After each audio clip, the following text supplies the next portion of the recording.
Hi, everybody. Welcome back. I am joined by my friend Kathie David today. I'm so excited to have her here. Kathie and I have hung out in New Jersey 3 times? Twice. 2 times. And then I'm pointing back here because that is a picture from Las Vegas where we also had a ball together. So we know each other. We've also hung out on Zoom together, a million times at least, maybe 2 million. And it has been my pleasure every time. You bring total joy and love and just a level-headedness to every room that you enter. So welcome, Kathie. Thank you, thank you, thank you. I am so happy to be here. And you are so much part of my journey and my hope and my prayers. Oh, Kathie, thank you. Yes. So first of all, just quickly, what brought you to carnivore in the first place? Years of yo-yo dieting, getting older. I am 72. I'm retired. I'm a widow, and just years of yo-yo dieting. So I went through many things, in the past: Weight Watchers, Overeaters Anonymous, Fin. I went to any length to really lose weight. Yo-yo diet. Then I got into Whole30 and paleo, and getting online. It started leading me towards Dr. Berry, and then you, Kelly, because he would mention you. So from there, it's been quite a learning journey that I'm so anxious to share with everyone today. Now, I know we're going to get into this, but when you first started, did you have any initial weight loss or any initial benefits right off the bat? Yes. So I have to say my top weight was 265, and I lost about 45 pounds before I came to carnivore.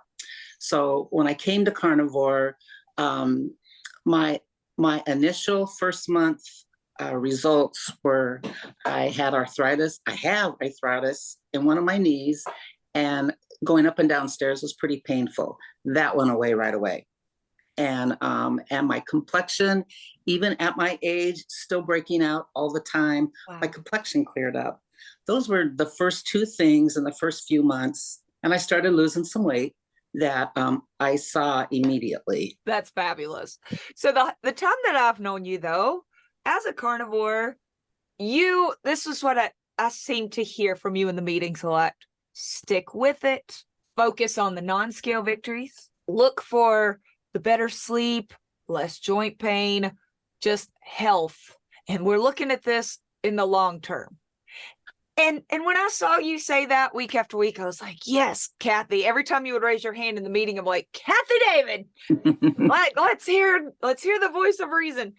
And then this past summer, I saw you in New Jersey, and you may remember this moment where I saw you, I come running over, I hug you. I was like, oh my gosh, Kathie, you look good. You have lost weight. And my first thought, and I think I even said it, was, what did you do? Isn't that what we do? Even though we truly believe like consistency and time and patience, it will pay off. Our first instinct is, what's the secret? What's the secret? So when I first started carnivore, I lost probably 18 pounds. And after about maybe 6 months, 6 months, I quit losing weight. And then it ended up being a plateau for almost a year. So, but I kept going to meetings, and I kept hearing hope and to keep eating the meat, and then just hearing from different speakers and all the input, all the hard work that you do in your meetings, showing us new ways, hearing new people. I really started learning about the science and what's going on in my body. So I didn't want to give up hope. I was not going to give up hope. So I stayed the course. I finally, probably after a year, I started working with Dani Conway to get my insides where they need to be, because my blood markers, a lot of them were just way off, way off. And working with Dani, I've been getting them where they need to be, which is so awesome. What happened, though, was not losing hope, staying with the communities. The communities are so important, just reinforcing the message every week is just really what gave me hope and kept me going. So what happened when I saw Kelly, in July, is I had started being more consistent in my movement. So I made a commitment to myself to walk an hour, at least an hour every single day. And I think I've missed maybe 2 or 3 days since May, but every single day I'm walking. I joined a gym and I work out twice a week, and I'm doing slow burns. And I heard that message so many times about that we needed to work out. One day it finally, you're not getting any younger. And it's really important. So I started going to the gym twice a week. Lo and behold, June, I lost 5 pounds. July, I lost 2 pounds. August, I lost 3 pounds. So since June, I've lost 10 pounds after almost a year of nothing. Now, I have to say, I didn't gain weight, which I'm so proud of. I did not gain. Well, I stayed carnivore. I mean, I did not hit the ditch, go into sugar. I did not go back to my old foods. My cravings, those stopped in the first few months of carnivore. My cravings were no more. So it wasn't like the old foods were a problem anymore. It's just what's going on with my body. But be patient and keep coming and keep learning. So yes, so all of a sudden, 3 months, I've lost 10 pounds, and I'm just, talk about visceral fat looking different. I can see my face is so different. I have you can see my collarbones, and I have shoulders now, and the fat is releasing itself from me. And I'm so excited, and I'm so grateful that I waited and I had the fortitude and to keep on and don't give up, don't give up, don't give up. So during my stall, here are some things. I listed them to myself the other day. I'm like, oh my gosh, here are some things that happened during that stall. Number one, well, I didn't gain any weight, which hallelujah, no weight gain, thank goodness. I used to always burp after my dinner meal. I mean, the burps would start and they wouldn't stop for like an hour or so unless I took something like baking soda and water or something. Just really, it was embarrassing. Burp, burp, burp. I used to have really smelly feet, and that went away. That's kind of embarrassing, but it was embarrassing to take your shoes off. If you went to someone's house and they said, well, we take our shoes off, I'd be like, oh boy. Me too. I know you and I have talked about this before. The worst thing used to be when the trend started, we all leave our shoes at the door. I'm like, oh my gosh, are you for real? I can't do that.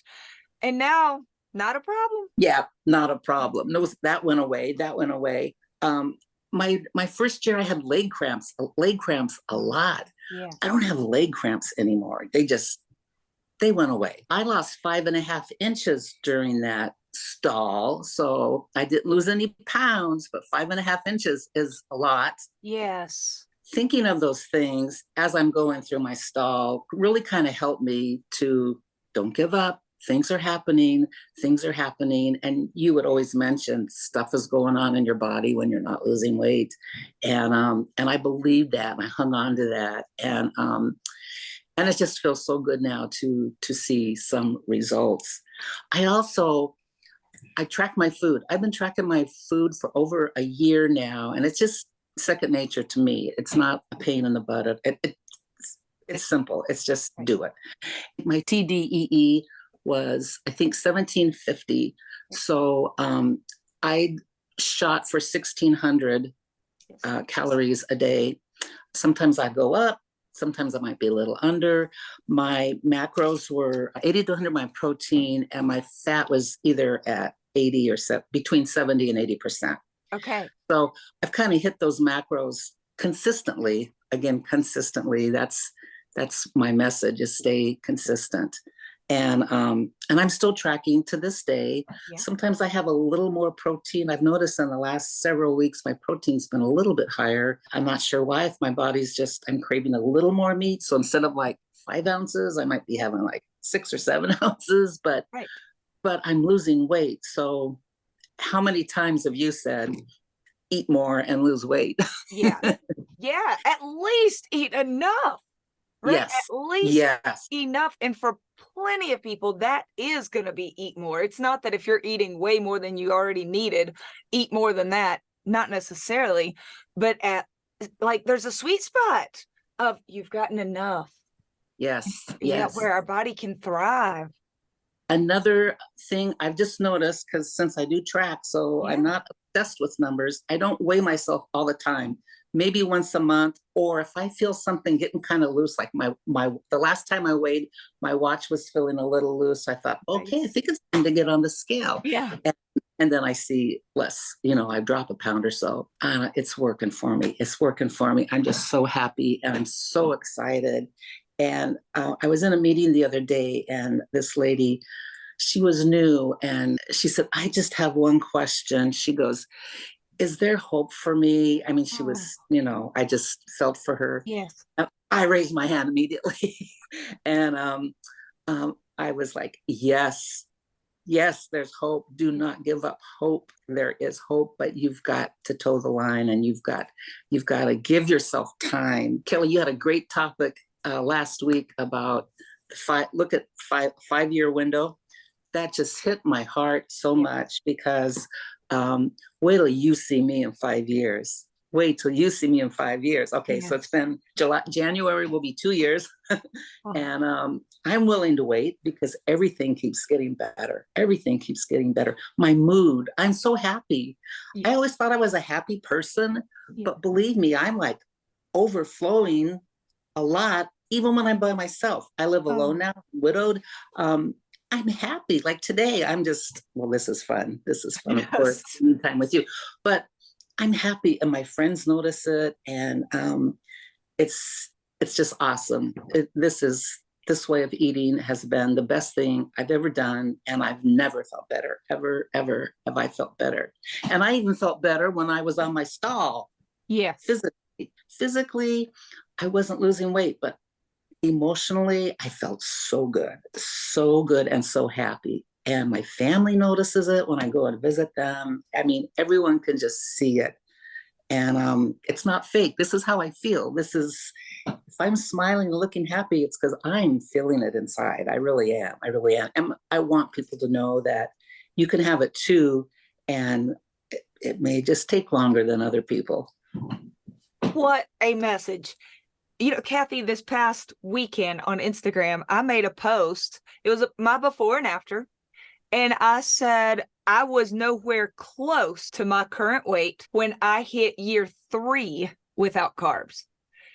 And people were like, are you serious? How have I've said this in our groups before. I haven't said that publicly before. Here's what I have said in interviews when people say, how long did it take for you to lose the 120 pounds? I used to say, well, I lost a good bit in the first year. In fact, I had a really big first year, because I did start off very heavy, and I was a total carb eater, and I was young. I lost almost 80 pounds. And they'll say, oh, well, how long did it take to lose the next 40 to 50? My answer is forever. It took forever. I stalled out at around that 80-pound loss, to where I just thought, well, that's going to be my weight. And it wasn't terrible. It was much better. I was mobile, and I felt good. Wonderful. I wasn't getting boils. Yeah. But I thought, well, this is just going to be my weight. I stayed there around that for 2 years. Then around the 3-year mark, I started to lose again. And I did add more movement in at that point. And yes, things did start moving, literally, figuratively. And then by around year 5, I was approximately this weight. But people seemed like, oh my gosh, mind blown. It took years. Yes, I've been doing this a really long time. This isn't an overnight transformation.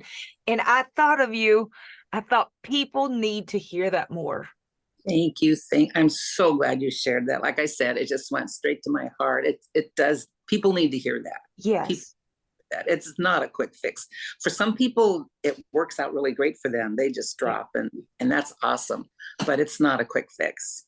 So it's fun to share those stories. My last interview was Susan Boykin. She's down now 160 pounds, and it's just almost her 2-year carniversary.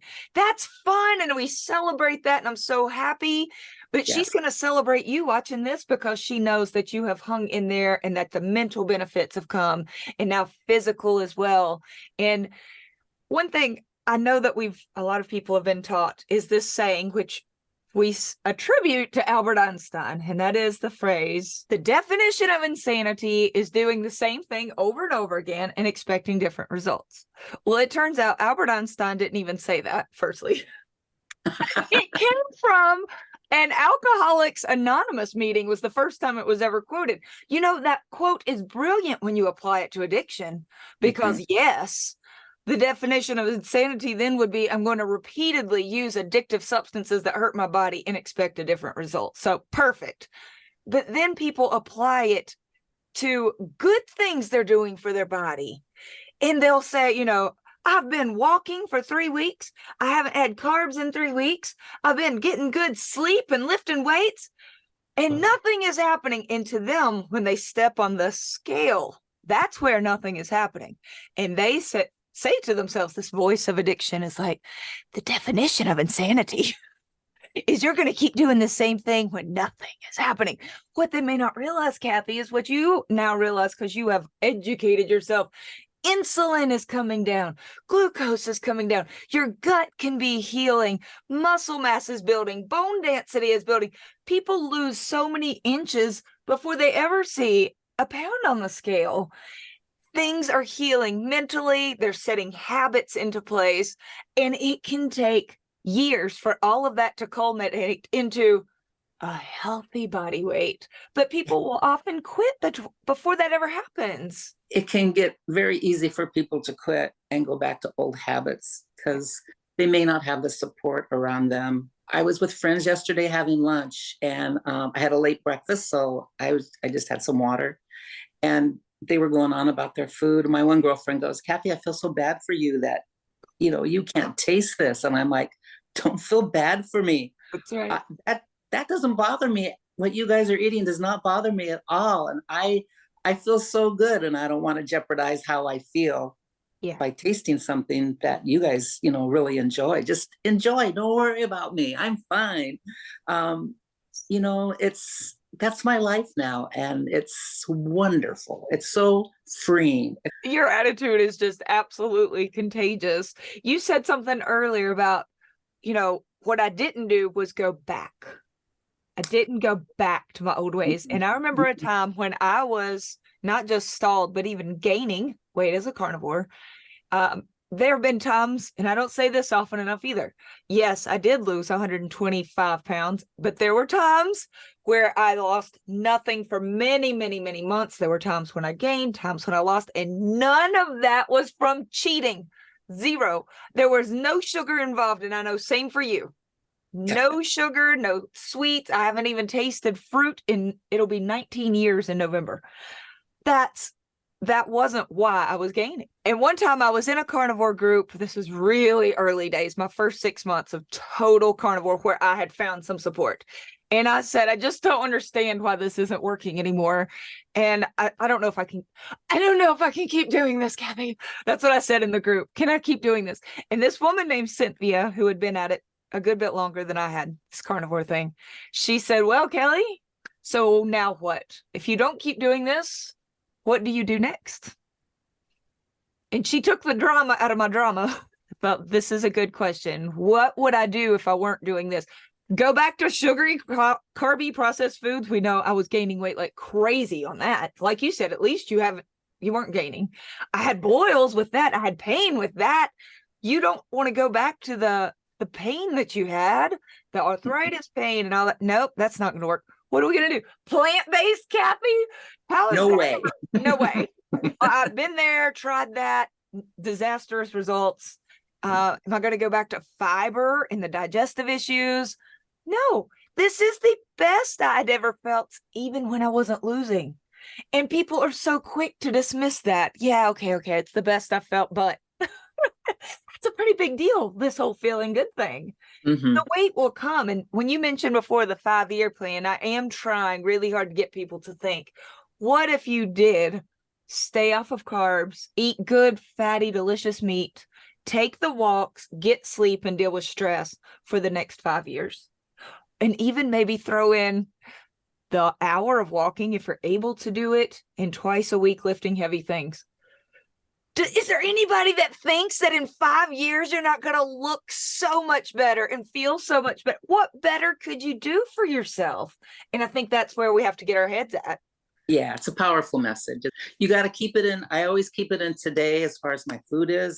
I could, I don't think about doing this forever, but I could do it today. So today, I could do it today. But most days I don't even think of that. Some days I have to think of that. Yeah. just today. But when you put it in those terms, 5 years from now, wow, 5 years is nothing. That's a drop of the hat, really, really. And when you said that, I just really got excited. Oh my God, can you imagine? And now it's not even 5 years for me. It's like 3 more years.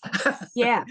3 more years will be 5 years. I'm just so excited to see what is next. I'm so excited. I love it. Kathie, thank you, my friend. Thank you for just being here as a voice to say, look, maybe you're not that super quick success story, but you know the things that need to be done. And so does every person that's watching right now. If they were to list out what would be the top things I could do for myself for the next 5 years that would give me the best results, they could make a killer list. Don't you think most everybody could? Yes. Yeah. Just having the true hope that it's going to pay off. Feeling the true desperation that there's a reason to ever start. That matters. We know the why that makes you cry. Dr. Lisa says that one a lot too. Focus on your why. And then have a plan. Well, we've got one.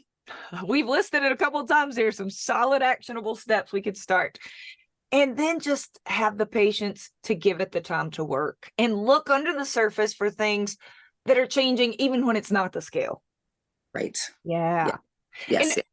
Let's throw this out there too. You did go work with Dani. If there's somebody that has been doing this for at least 6 months, and there are some things that just aren't feeling better, working with someone like Dani Conway to get test, don't guess, right? Find out, is there something else going on? Yes. SIRS, chronic inflammatory response syndrome.